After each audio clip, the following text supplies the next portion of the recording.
Hello बच्चों। मेरा नाम है दीपक कुमार और मैं हूं आपका मैथ्स टीचर। आज हम करने जा रहे हैं अपनी क्लास 10th की एक्सरसाइज 3.1।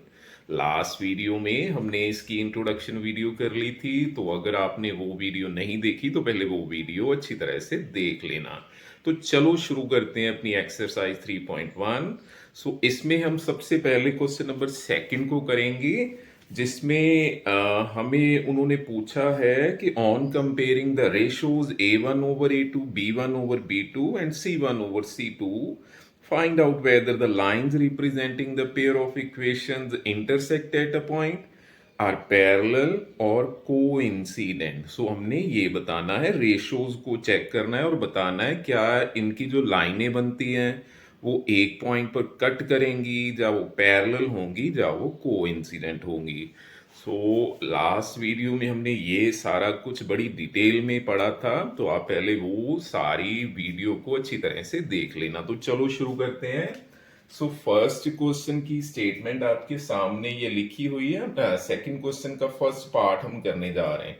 तो चलो यहाँ पर पहले तो हम रेशोज को चेक करते हैं। तो रेशोज को चेक करेंगे। हियर हम लिखेंगे A1/A2। आपको पता है A1, B1, C1 कौन होते हैं, एक बार अच्छी तरह से देख लेना। ये है मेरी फर्स्ट इक्वेशन और ये है मेरी सेकंड इक्वेशन। फर्स्ट इक्वेशन में ये जो x का कोफिशिएंट होता है वो है A1, और ये जो y का कोफिशिएंट है ये है B1, और ये जो कांस्टेंट टर्म है ये है C1। इसी तरह सेकंड इक्वेशन में ये जो x का कोफिशिएंट है वो है A2 और y का कोफिशिएंट है B2 और कांस्टेंट टर्म है C2। बस हम यही रेशोज को देखेंगे और जो उन्होंने पूछा है वो फाइंड करेंगे। तो चलो पहले तो हम A1/A2 को निकालते हैं। A1/A2 यहां पर कितना है? A1 है मेरा 5/A2 है मेरा 7। A1/A2 की अगर रेशो की बात करें तो ये आई 5/7। अभी अगर B1/B2 निकालें तो B1 क्या है? y का कोफिशिएंट, दैट इज -4। अगर साइन माइनस का है तो वो भी आपने साथ में लेना है। दैट इज B1 की वैल्यू है -4 और B2 की वैल्यू है 6। तो ये मेरे पास आया -2/3।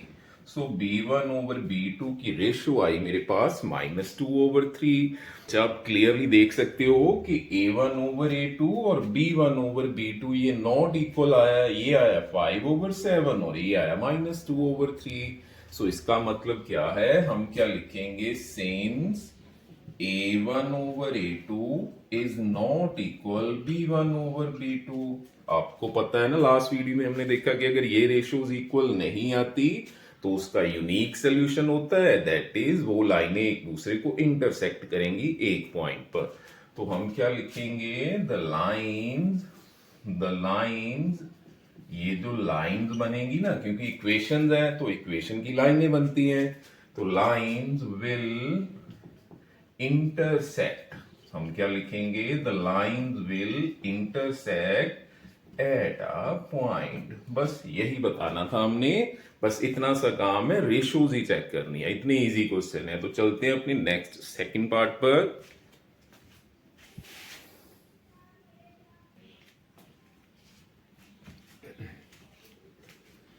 तो सेकंड पार्ट की इक्वेशंस आपके सामने दी गई है। इसमें हमें फर्स्ट इक्वेशन दी है 9x + 3y + 12 = 0 और सेकंड इक्वेशन है 18x + 6y + 24 = 0। तो चलो पहले तो इसकी रेशो चेक करते हैं और फिर देखते हैं कि इसके सोल्यूशन कैसे आएंगे। तो चलो पहले तो हम लिखते हैं A1/A2। Here A1/A2। A1 है मेरा 9 और A2 है मेरा 18। ये आ जाएगा 1/2। दैट इज A1/A2 आएगा 1/2 अगर 9 के टेबल पर कटिंग कर लें। तो आगे चेक करते हैं B1/B2। B1/B2 कितना है? देखो B1 है 3 और B2 है 6। ये आएगा 3/6। दैट इज 3 1 ज़ा 3, 3 2 ज़ा दैट इज 1/2। ये भी मेरा आया 1/2। अच्छी तरह से देखो, हमने लास्ट वीडियो में क्या पढ़ा था कि अगर A1 ओवर, सबसे पहले आपने ये देखो, सबसे पहले आपने ये दोनों रेशोज को देखना है, A1 ओवर A2 और B1 ओवर B2। अगर ये इक्वल नहीं आता, पहले तो ये चेक करो, अगर ये इक्वल नहीं आता तो उसके यूनिक सोल्यूशन होते हैं, दैट इज लाइनें इंटरसेक्ट करेंगी।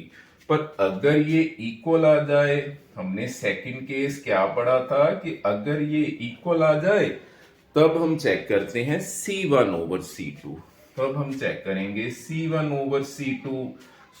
अगर C1 ओवर C2 भी इक्वल आ जाए तो होते हैं many solution, that is coincident lines बनती हैं, एक दूसरे के ऊपर आएंगी लाइनें। और अगर ये नॉट इक्वल आ जाए तब होते हैं नो सोल्यूशन, दैट इज लाइनें पैरेलल बनेगी। मैंने ये थोड़ा सा रिवाइज किया है, तो चलो अभी C1 ओवर C2 निकालते हैं। ये क्योंकि इक्वल आ गया ना, ये दोनों रेशियोज इक्वल आ गए, तो अभी हमें C1 ओवर C2 निकालना पड़ेगा। C1 ओवर C2 क्या, 12 ओवर 24। ये आया मेरा 12 ओवर 24, दैट इज ये भी मेरा आया 1 ओवर 2। आप देख सकते हो कि तीनों रेशोज सेम आई। तीनों रेशोज सेम आई, हम क्या लिखेंगे, since A1 over A2 is equal B1 over B2 is equal C1 over C2। This implies the लाइनें कैसी होती हैं, जब तीनों रेशोज सेम होती हैं तब मैनी सोल्यूशन होते हैं, इनफाइनाइट मैनी सोल्यूशन होते हैं, दैट इज लाइंस को इंसिडेंट होती है। क्योंकि उन्होंने क्वेश्चन में हमें लाइनों के बारे में पूछा है, तो हम लाइनों के ही कंटेक्स्ट में हम उसका आंसर देंगे। Lines will be coincident line. Lines will be coincident, that is वो एक दूसरे के ऊपर आएंगी। आई होप आपको ये क्लियर हुआ होगा। तो चलते हैं अपने थर्ड पार्ट पर।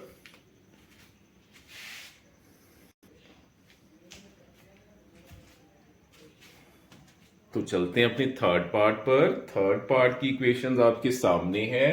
फर्स्ट इक्वेशन है 6x minus 3y plus 10 equal 0, और सेकंड इक्वेशन है 2x minus y plus 9 equal 0। तो चलो इसकी भी रेशो चेक करते हैं। हम क्या लिखेंगे हियर, हम देखते हैं पहले A1 ओवर A2 क्या आएगा, A1 over A2 that is A1 है 6 और A2 है 2, ये आएगा 6 ओवर 2, दैट इज कटिंग करेंगे 2 के टेबल पर, कटिंग करेंगे 6 ओवर 2 की, तो 6 की कटिंग करेंगे तो 3 आएगा, 2 की कटिंग करेंगे तो 1 आएगा, that is A1 over A2 आएगा मेरा 3 ओवर 1। चलते हैं अभी B1 ओवर B2 चेक करते हैं। B1 ओवर B2 क्या आएगा, ये देखो। B1 की रेशो, B1 की वैल्यू क्या, देखो B1 क्या होता है, y का कोफिशिएंट या -3, B1 है -3, और ये B2 कितना है, B2 है -1, क्योंकि y लिखा हुआ है ना, y का कोफिशिएंट है 1, तो ये आएगा -1। तो ये मैंने कटिंग किया, तो ये भी देखो A1 ओवर A2 और B1 ओवर B2 सेम आया, तो अभी हमें C1 ओवर C2 चेक करना पड़ेगा। तो चलो करते हैं C1 ओवर C2 को चेक। इसमें देखो C1 की वैल्यू है 10 और C2 की वैल्यू है 9। क्लियरली देखो कि A1 ओवर A2 और B1 ओवर B2 मेरा सेम आया, बट C1 ओवर C2 अलग आया, ये इक्वल नहीं आया उनके। ये आ रहा है 10 ओवर 9 और वो आ रहा है 3 ओवर 1 और 3 ओवर 1। हम क्या लिखेंगे, since A1 over A2 is equal B1 over B2, but ये इक्वल नहीं है C1 ओवर C2 के। C1 ओवर C2 इनके इक्वल नहीं है, तो हम क्या लिखेंगे, ये केस कौन सा होता है जब C1 ओवर C2 इक्वल नहीं आता, ये होता है नो सोल्यूशन का, जब लाइनें पैरेलल होती हैं। पैरेलल लाइंस का मतलब क्या होता है आपको पता है ना, पैरेलल लाइंस का मतलब वो तो मीट ही नहीं करती, दैट इज उनका कोई सोल्यूशन ही नहीं होगा। तो हम क्या लिखेंगे, इस केस में लाइंस होंगी हमारी पैरेलल। हम क्या लिखेंगे, this implies lines will be parallel. Lines will be parallel, तो यही इसका आंसर होगा। आई होप ये पार्ट आपको क्लियर हुआ होगा, बहुत इजी क्वेश्चन है। चलते हैं अपने थर्ड पार्ट पर। अपने थर्ड पार्ट पर। सो थर्ड पार्ट की स्टेटमेंट है थर्ड क्वेश्चन की, on comparing the ratios A1 over A2, B1 over B2 and C1 over C2, find out whether the following linear equations are consistent और inconsistent. So अभी इन्होंने consistent और inconsistent पूछा है कि बताओ। ये मेरे पास देखो फर्स्ट पार्ट किया हुआ है, ये फर्स्ट पार्ट लिखा है जिसमें दो इक्वेशंस लिखी हुई है।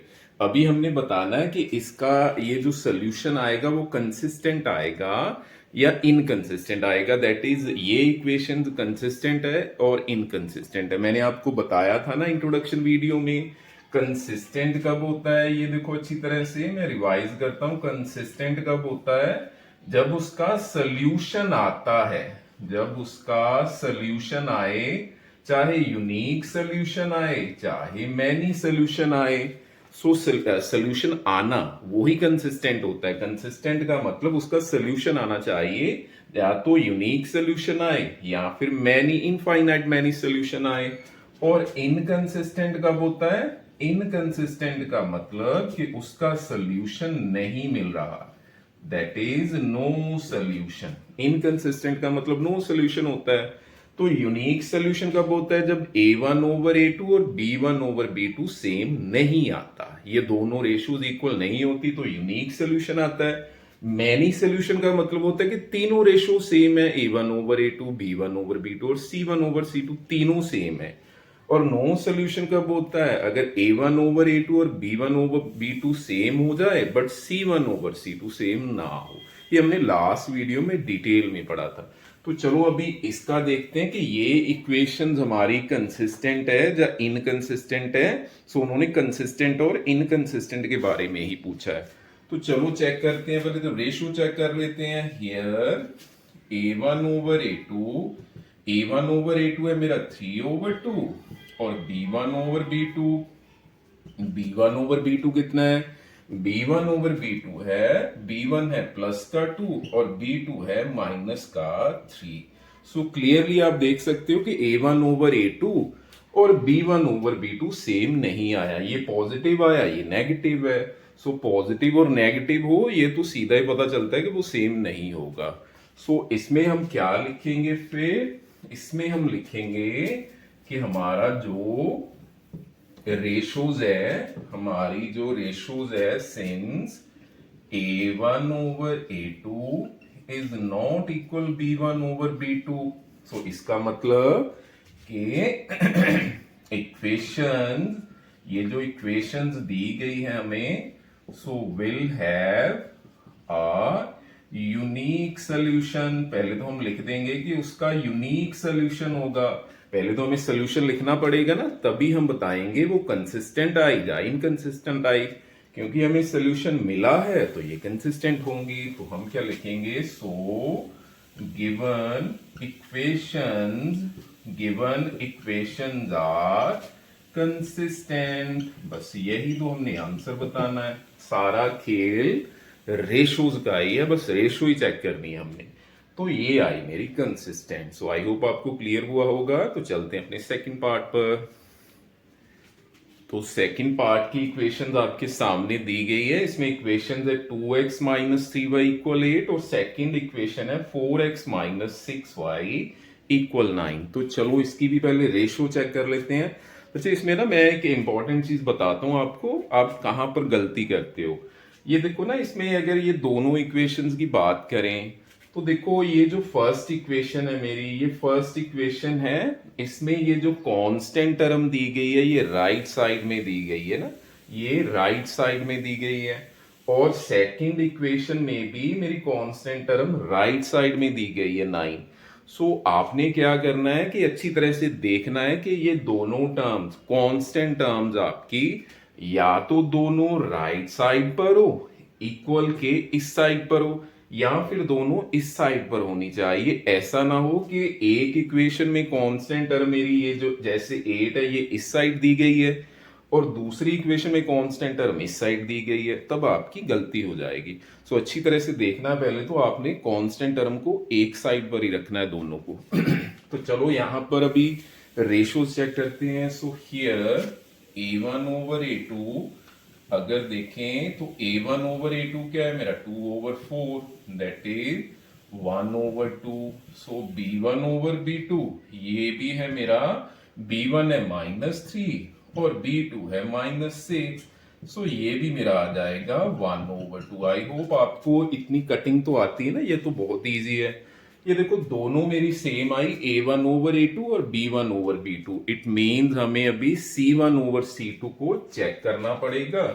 तो c1/c2 को अगर चेक करें तो मैं यहां पर कर देता हूं। देखो c1/c2 मेरा कितना है, c1 है मेरा 8 और c2 है 9।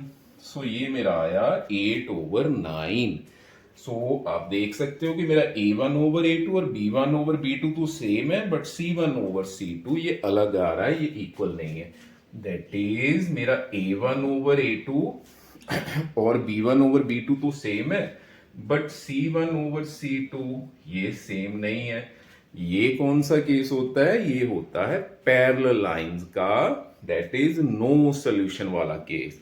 तो हम क्या लिखेंगे, equations will have no solution. Equations will have no solution. और आपको पता है कि जब सॉल्यूशन नहीं मिलता तो वो इक्वेशंस कैसी होती हैं, वो होती हैं इनकंसिस्टेंट। सो ये मैंने लिख दिया इनकंसिस्टेंट, इक्वेशन होगी इनकंसिस्टेंट। सो इसको अच्छी तरह से एक बार देखना। चलते हैं अपने नेक्स्ट पार्ट पर थर्ड पार्ट की इक्वेशंस आपके सामने दी गई है। सो फर्स्ट इक्वेशन है 3/2x प्लस 5/3y इक्वल 7 और सेकंड है 9x माइनस 10y इक्वल 14। सो इसको अच्छी तरह से देखना, क्योंकि ये हमें ये जो वैल्यूज है वो फ्रैक्शन में दी गई है। a1 3/2 है, b1 भी 5/3। इसको अच्छी तरह से देखना। तो चलो पहले तो निकालते हैं a1/a2। सो हम क्या लिखेंगे हियर, a1/a2। अच्छी तरह से देखो a1 की वैल्यू कितनी है, a1 की वैल्यू अगर देखो तो a1 की वैल्यू है 3/2। तो हम ऊपर लिखेंगे 3/2 और नीचे लिखेंगे a2 कितना है 9। सो आई होप आपको ये क्लियर हुआ होगा कि ये वैल्यू कैसे लिखी हमने। सो a1 की वैल्यू अगर देखें तो 3/2 है, b1 है 9। सो 9 का मतलब क्या होता है, 9 का मतलब होता है 9/1। सो आपको पता है फ्रैक्शन के नीचे फ्रैक्शन आए तो नीचे वाली फ्रैक्शन को हम जब ये डिवाइड होती है ना तो उसको उल्टा देते हैं मल्टीप्लाई बनाकर। सो मल्टीप्लाई कैसे बनेगी, ये देखो 3/2 ये उल्ट जाएगा, मल्टीप्लाई की फॉर्म में आकर ऊपर आकर 1/9 बनेगा। यो भी आपको क्लियर हुआ होगा, ये हमने छोटी क्लासेस में सीखा था ना कि अगर नीचे फ्रैक्शन है तो इसको मल्टीप्लाई की फॉर्म में लेकर ये उल्ट जाती है जब ये डिवाइड होती है नीचे। तो ये कितना आएगा, 3 1 3 और 3 3 9, दैट इज 1/2 3 6 आएगा। तो चलो अभी देखते हैं b1/b2। सो b1/b2, सो b1 की वैल्यू भी देखो कितनी है मेरे पास, b1 की वैल्यू है 5/3। b1 की वैल्यू है 5/3 और b2 की वैल्यू है -10। सो b2 की वैल्यू है -10। सो -10 का मतलब इसके नीचे 1 आएगा। सो इसके नीचे आएगा 1। सो मैं यहां पर कर देता हूं, देखो आगे ये कितना आएगा 5/3 और ये उल्ट जाएगी फ्रैक्शन है ना, ये -10/1 है तो ये बन जाएगा 1/-10। ये कटिंग करोगे 5 1 5 और ये -2 आ जाएगा कटिंग कर 5 के टेबल में। तो ये वैल्यू मेरी आ जाएगी 1/3 2 -6। सो ये मेरा आ जाएगा -6। तो ये मेरी वैल्यू बनेगी 1/-6।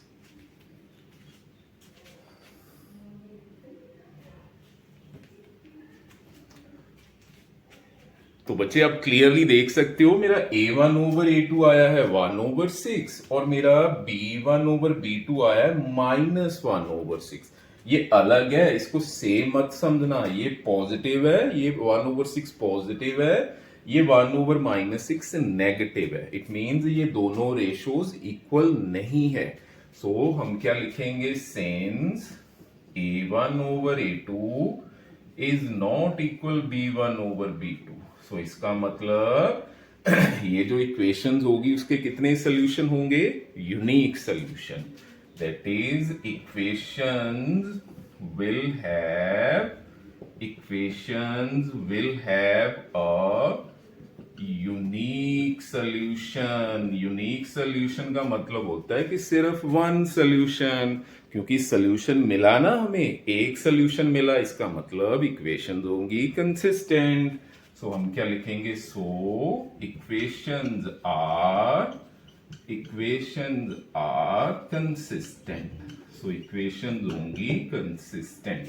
सो बस इतना सा काम है बच्चे। इसमें ना एक चीज और देखना, आप कंफ्यूज हो जाते हो या गलती कर देते हो। कब करते हो? जब आपके सामने ऐसी चीज आए और ये तीनों चीजें सेम होती हैं। ये देखो कौन सी, अगर मैं लिख दूं 1/-2, ये माइनस का साइन नीचे लिख दूं या माइनस का साइन ऊपर कर दूं, ये देखो ये दोनों सेम है। माइनस का साइन नीचे लगा है या माइनस का साइन ऊपर है, ये दोनों सेम होती हैं।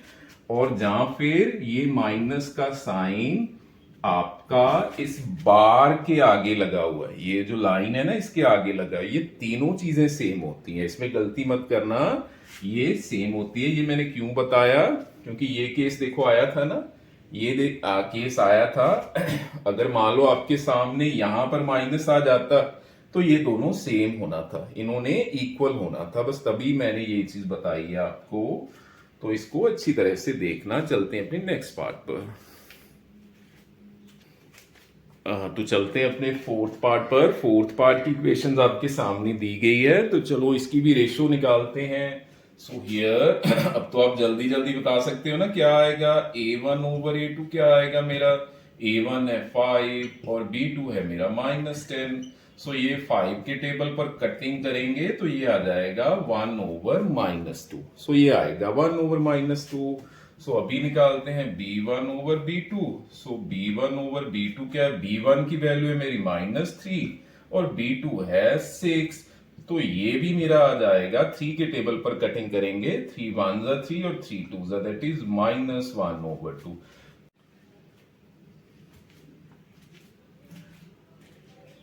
तो क्या आप बता सकते हो कि ये दोनों सेम आया? देखो अभी अभी हमने बात की थी ना इसके बारे में। ये देखो माइनस का साइन नीचे है, ये 1/2 है। इसमें माइनस का साइन ऊपर है, ये भी 1/2, दैट इज ये दोनों सेम होंगी।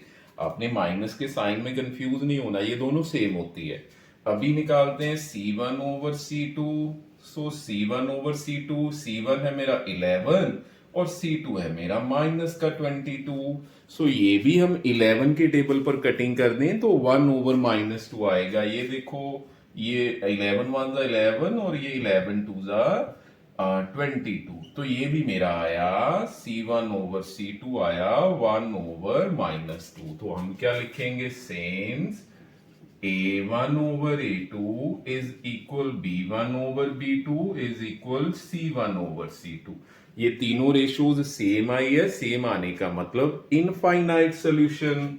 सो हमारे होंगे infinite many solutions. So equations will have infinite many solution, क्योंकि सॉल्यूशन मिले हमें, इसका मतलब ये होंगी consistent. So equations are consistent. So I hope आपको ये क्लियर हुआ होगा। तो चलते हैं अपने लास्ट फिफ्थ पार्ट पर। सो फिफ्थ पार्ट की आपकी इक्वेशंस दी गई है। फर्स्ट इक्वेशन मेरी ये है और सेकंड इक्वेशन ये दी गई है। तो चलो इसमें भी हम रेशोज निकालते हैं। तो इसमें देखो A1/A2 क्या है? इसमें भी देखो फ्रैक्शन आ रही है 4/3 ना। तो हियर A1/A2, सो A1 की वैल्यू है मेरी 4/3 और A2 की वैल्यू है 2। सो A1 की वैल्यू है 4/3 और A2 है 2। सो हम 2 को क्या लिख सकते हैं? 2/1। तो जैसे हमने पीछे किया था ना कि नीचे फ्रैक्शन हो तो वो उसको उल्टा देंगे मल्टीप्लाई बनाकर। तो ये मल्टीप्लाई हो जाएगा, 2/1 का बन जाएगा 1/2। सो ये कटिंग कर लो, 2 1 जा 2, 2 2 जा 4, ये मेरा आ जाएगा 2 1 जा 2 और नीचे 3 1 जा 3। सो ये मेरी रेशो आई 2/3। चलो अभी B1/B2 निकालते हैं। सो B1/B2, सो B1 की वैल्यू 2 है और B2 की वैल्यू है 3। सो ये देखो ये दोनों सेम आ रही हैं, सेम आने का मतलब अभी हमें C1 ओवर C2 निकालना पड़ेगा। तो चलो C1 ओवर C2 भी निकालते हैं। C1 ओवर C2, C1 है मेरा 8 और C2 है मेरा 12। इसकी भी कटिंग कर लेते हैं 4 के टेबल पर। सो 4 2 जा 8 और 4 3 जा, सो ये आ जाएगा 2 ओवर 3। सो देखो तीनों रेशो सेम आई। यही केस तो बना इसका भी, देखो इसका जो लास्ट क्वेश्चन में हमने देखा था ना, तो यही क्वेश्चन यही केस इसमें भी आया, दैट इज तीनों रेशो सेम आई। A1 ओवर A2 इक्वल है B1 ओवर B2 और C1 ओवर C2 इक्वल है। सो तीनों के इक्वल आने का मतलब है कि इनफाइनाइट मैनी सोल्यूशन होंगे, that is equations are consistent. So ये भी अच्छी तरह से देखना। सो आई होप ये सारा कुछ आपको क्लियर हुआ होगा। सारा ही खेल आपको रेशोज का ही मिलेगा। सो रेशोज को अच्छी तरह से देखना, ये इंपॉर्टेंट क्वेश्चन होते हैं, आपके एग्जाम में पूछे जाते हैं। सो इस वीडियो में हम यही तक करेंगे। सो नेक्स्ट वीडियो में हम ग्राफिकली मेथड, सो ग्राफ बनाना सीखेंगे कि अगर दो इक्वेशंस आपको दी गई हैं तो इनका ग्राफ कैसे बनाना है। तो मिलते हैं अपनी नेक्स्ट वीडियो में। Till then take care and bye bye.